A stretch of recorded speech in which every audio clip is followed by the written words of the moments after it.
Welcome back to Story Hustler. I'm Dylan. And I'm Mike. Like and subscribe. We want to dive right in because we have a special guest, Faith Bistline. She's become a good friend of ours. She's given us incredible insight into the Sam Bateman saga, and she's personally connected.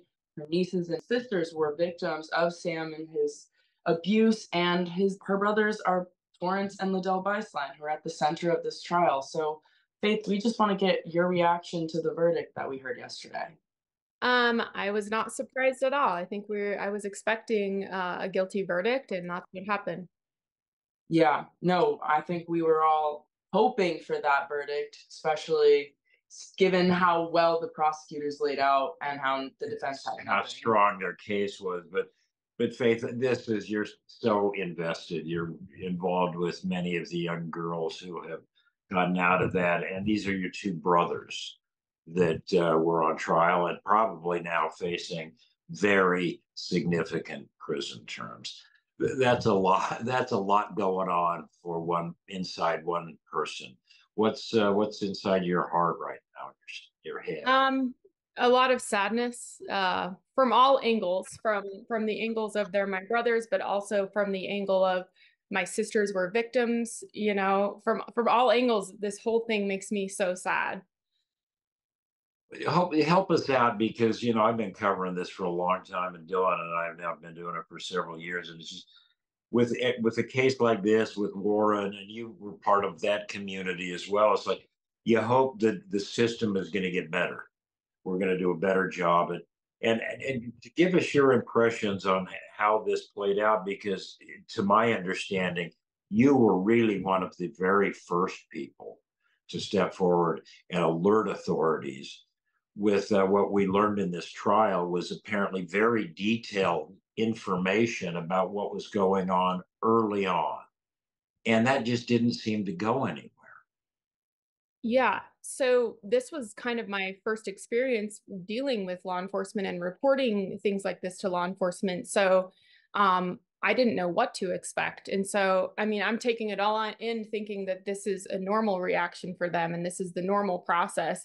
And it wasn't until I heard you talking about, there was a delay that I even realized that it took a long time for them to react. So Yeah, When was it, just so we're clear, when was it that you first notified authorities, and what was the information that you took to them? I first notified authorities in February of 2021, and I filled out an FBI tip sheet with information about one of the victims. I had heard that Sam was referring to her as Mother So and so. And I knew from growing up there in the FLDS that when you start referring to a woman by mother and then her first name, that means that she is married. And this girl was 11 years old at the time. So I knew that by him calling her mother and then her first name, that she had been married to him. And that's what caused me to alert authorities. I feel like having learned the timeline, it just seems like so many red flags were leading up to Sam's arrest, and it really took until like law enforcement was almost slapped in the face with it that they did something about it. Because I mean, the whole start of the divorce from his wife was because he wanted to marry and impregnate his daughter, and that was on like they had a report about that, a restraining order against Sam about that. So I just feel like we're a little bit shocked that after that point, once you have that on record, any sort of call about suspicious behavior with this man would at least deserve a follow up or a check in. And they just never seem to really do it. No evidence really ever seemed to be enough for them to ever take action. And I think we were both a little bit shocked hearing that in the trial. Yeah, Yeah. and what your impressions of that? I don't know. Like the law enforcement in Colorado City, I know they had a complete do-over. There's completely new different, law enforcements. And I don't know if do you think maybe they're trying to be culturally sensitive? I don't know. I don't know. I haven't dealt with them before this. I know that they're kind of new to the area. I'm not sure what Right. it is. Well, how about that? How about the young women that you're involved with? Yeah, how are they doing You're now? involved in a number of their lives.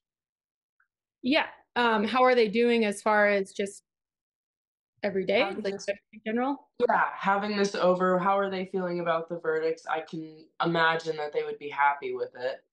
Yep, so they're not surprised either. They are happy to have the testifying done with. That was something that they were very scared to do. Um, but it's not quite over yet because now we have Sam's sentencing coming up, Moroni's sentencing coming up, and these are things they have the opportunity to provide a victim impact statement at. So that's something else that they're looking at. It's not quite over for them, but it is a huge sigh of relief that they no longer have to testify in any other cases. It certainly seemed, when they got on the witness stand, Dylan and I talked about this. The best and the worst parts of that trial was the testimony of these young women talking, about what had happened to them and at Sam's hands, but also learning about what they were doing now. They start, whenever they got put one of these young women on, the attorney would first ask them, "Where are you now? What's going on?" And to hear that we're in school, we're on the swim team, we're doing theater, we're doing music. We read a lot. I'm taking college classes. It was so inspirational to see these strong young women, just one after another, and they were all really so powerful on the witness stand. You were there for one of the days. What was your impression? It was the same. Yeah, I was super proud, big sister, watching it all go down. A little bit of anger too, I think that I feel like by Ludd and Torrance not taking a plea deal, they are responsible for these girls having to come before a courtroom and air out, relive all of this trauma. Um, yeah, it was a powerful moment, but also they didn't want to do that, Uh, you know? yeah, And so Absolutely. right. it makes me mad at my own brothers that they kind of forced their hand, that they had to do that. What are your impressions of your brothers now after all of this? These two guys. Um, Not a fan. Uh, especially of Ludd. Not a fan of Ludd. Torrance, his situation is so complicated and it's such a like just a shock to all of us. So it's definitely still trying to process everything about him. So, kind of what's next? You indicated that with the sentencing, they can obviously do victim impact statements. They don't have to do those. Obviously, they're optional, right? But Right. are some of them kind of leaning towards that? Do they feel like, I guess this is the last straw? I want to help push this to the end? Yeah, some of them definitely do want to provide victim impact statements. They feel like this is their chance to kind of tell the judge, this is why we think that, Sam, for instance, needs to have the max sentence possible. Yeah, that's wow. Yeah, no doubt. And So, we were very impressed with the judge in this. And I don't think Sam was done any favors by having the trial of your two brothers before his sentencing. Originally, they were going to sentence Sam last summer. I think the judge probably would have thrown the book at him already. But now having this same judge sit through 3 weeks of this gut wrenching trial, hearing from every one of these young women, I don't think she's going to be very disposed to look favorably on Mr. Bateman when he's sentenced later this year or later this month. Yeah, I didn't think about that. Yeah, that's awesome. Yeah, yeah. So I think now, and just to have it laid out, I think she was going to nail him with a big sentence, given yeah. just given what she had already given to some of the women, showing that she was ready to put adults in prison. Yeah. Yeah. Yeah, is that good? I mean, is it important? How important is it that you don't just go after a guy like Sam, that you go after the people that aided and abetted? Well, Sam wouldn't have been able to do everything that he did without their support. And so I think it sends a message to other people who are supporting these prophets. Maybe they should look twice at what they're doing and who they're supporting. Do you think there's any further risk of like another Sam Bateman to pop up in this community, or I guess for Sam to have any more control after he is sentenced? Because I know there are some followers of his that are still out there. Do you think there's any further risk? There's definitely very loyal followers of Sam who are still out here. So yes, there is a risk. As long as he has loyal followers, there is a risk. Wait, what Um, do you reckon? What do you reckon the number of the followers is? I know that I mean, a number of young women were impregnated, now have little babies with Sam. Uh, how many people still follow Sam? it's a lot less people now, maybe 10 to 15, give or take. Okay, but they're adults with children in their midst. Yes. Right. Exactly. Um, the so is your hope that these they get maximum sentences? Do you care now that they've been convicted? Do you care what kind of time your brothers serve in prison? It makes me really sad to think about them getting life in prison, but I realize that these are very serious charges and that they are still supporters of Sam. So it might be good just for safety of the community, safety of the public, for them to be locked up at least until they can be rehabilitated to the point that they can re-enter into society, which I don't know if that will happen, honestly. Yeah, I was gonna ask, do you think that's possible to like pull them from Sam's control? I don't think it's possible for Torrance. Blood, I don't know.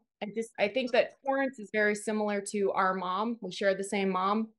And she's willing to give up every single one of her children for her religion. Torrance has that exact same loyal mentality. And so I don't see him ever turning on Sam, to be honest. You don't think he could ever like go back to Warren? I know Warren's probably got still thousands of followers out there. What was it that like made him really veer from Warren? Because now that Warren said marriages can start up, you can have babies again. It's kind of like getting the old community somewhat back together. So, do you think he could ever go back to Warren? Not that that's any better, I guess. I don't think he thinks that Warren is alive. Sam is his new Warren, and Sam has told them that Warren is dead. Yeah. So I do not think that like we were talking about at one point, how can we get Warren Jeffs in the courtroom so that Torrance can see that he is actually alive? But even if that happened, I don't know that he would believe it because he's just so set on this new doctrine, I guess you could call it, that Sam has taught them. Yeah, are there people other than the 15 folks that still follow Sam? Is anybody out sort of promoting this? Is there a male figure? I can't imagine with Sam being as paranoid and jealous that he would relinquish control of that group to some other man. But is there any male figure that's sort of trying to take over Sam's space? And again, just raising the question, are guys like this inevitable with so many people like that sort of in need of a prophet? Are guys like Sam going to continue to come along? There is no male authority that I know of who's trying to take over Sam's position. Yeah. I think that they still view Sam as the authority figure, and even though he's in prison, that doesn't change that. Um, there is definitely more people like Sam out there, definitely, especially among the FLDS. So, yeah. Can you just give us a little bio? Because you were raised in the FLDS, and you have gone on, you're a remarkable young woman in your own right, and have done a lot of amazing things. But was it for you? Was it a gradual thing, or was there just a point in your life where you just said, I can't do this anymore?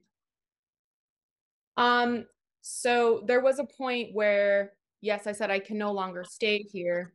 But when I left, I still believed that Warren Jeffs was the prophet, just that I was no longer worthy to be there and that I would choose death over being there at the time. But losing, like, actually, like, un I'm not sure how to say it, losing my belief in Warren took a period of, like, 1 to 2 years. Okay. I'm sure that having your knowledge and the journey that you have already taken is got to be very helpful for the young women that you're now taking, you're helping with. I hope so. I hope so. Yeah, definitely. I think you're. What You're, other guide would they need? you're You a know, big someone's hero, experience. Yeah, definitely. So, well, well, last question, I guess, because we've talked a little bit about how this story, I feel like, deserves media attention and deserves to be talked about, and these victims deserve to be listened to. And we've been a little bit like we're a small channel and we do our best to tell the stories that we can, and we hope we're helping in any way. But how do you feel about the coverage of it? Do you want that media attention? Like, what is your feelings about that? Mixed. I definitely think there should be people talking about it and making everyone aware of the sex trafficking that's going on here in the United States, under the guise of religion specifically. But at the same time, I know that sometimes people who are involved in this don't want to speak out about it because it's embarrassing. And in many cases, they're kids and they don't want that to be their identity. So it's tough. I think we should be talking about it. I don't think I don't know. I don't think that the victims in this case should be like pressured to talk about it. Um, which is why I'm speaking out about it.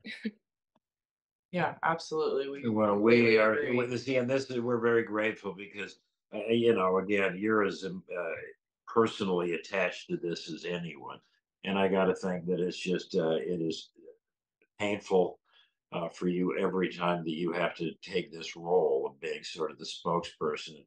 We can tell you how grateful we are that because you have so enhanced our the depth of our understanding of what's happened here by putting this face on it, and so we are big fans, and we've been able to now sort of get some communication with some of the women, through social media, and that's just having been dragged. We got dragged into this, and we didn't want to be this. We didn't ask for Sam Bateman to come in to crash into our lives, but now we just feel such a link to these young women who were, paraded in front of me at that park that day, being used as a prop for Sam, as I was being used as a prop. So I'm so glad to see that the wheels of justice have gotten to this point. And we just want to see them do well. Yeah, yeah. We want to see this through. So we're so thankful that you talked to us. Any last thoughts? You're just what should the rest of us take away from this story? What lessons to be learned? Well, I just want to say thank you to you guys for putting so much effort into covering this. I know that many of the young girls, they actually watch your videos to try and keep up with the trial. So that's the biggest compliment. Thank you. Yeah. We really appreciate that. So thank you to you guys. I'm not sure if I have any last thoughts. Yeah. I don't know. I don't know what to say. Well, you're a wise person, and so I think you're cautious, and I admire that about dealing with this subject. But anyhow, I think that this subject needs more discussion, and I hope that because you are such a good voice for this, I hope you talk to as many people as you can, because I think the stories of these young women really need to be told. In some way, and but recognizing that I think they need their privacy as well. Absolutely. Yeah. Anyhow, hey, listen, thanks for chatting with us tonight. Yeah. Thank you guys. We hope you stay in touch. Yeah. Yeah. Signing off, everyone. All Good right. night. Okay, bye. Good night.